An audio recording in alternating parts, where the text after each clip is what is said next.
After my last Trail Boss episode from Arizona where it was dry and fast, I wanted to switch things up a bit, so I headed to central North Carolina and dodged some rainstorms to check out San Lee Park for some slick, slippery fun.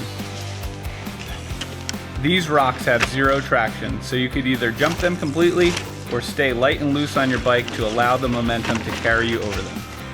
There's a ton of machine-built and jump lines at San Lee Park, but I found this trail particularly challenging. It's only 0.8 of a mile long, so there's not a lot of time to warm up before hitting the first technical section.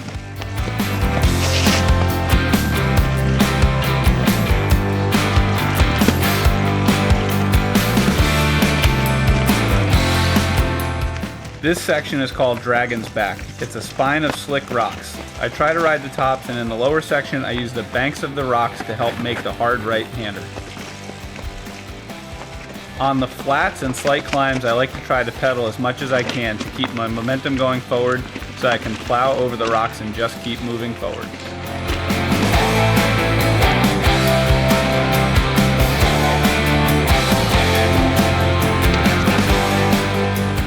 This next section is pretty tough dry. Add in some rain and you'll be sliding all over. This rock drop is the last feature, so after a manual drop you'll be on to the next section. You'll have a slight reprieve from anything too tricky before heading into this next section. Here's a quick tire slide to show you just how slippery this stuff is. Even though this trail is basically flat, you'll still be working pretty hard.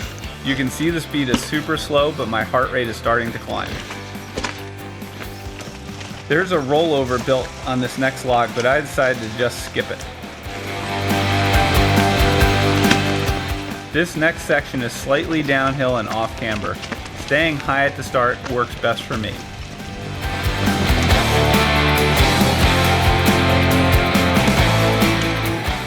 This will lead you into the Chia Head Rock.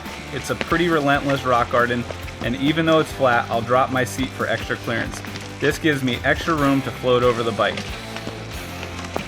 The hardest part of this section is the big up. I go super slow before the turn so I can be totally under control and get in one good pedal crank.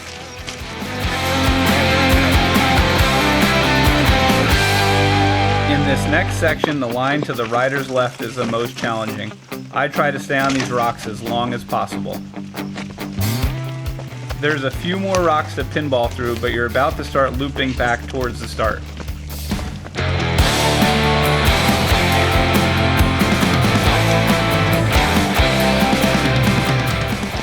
This is Ronnie's Rock. After that, you'll ride a fun rock spine, and then you'll hit the last feature called the Jaw. At this point, you're basically home free. I've definitely ridden far more dangerous trails, but this one can be very tricky. If you've made it this far, get ready to high-five your friends because you've just cleared free fall.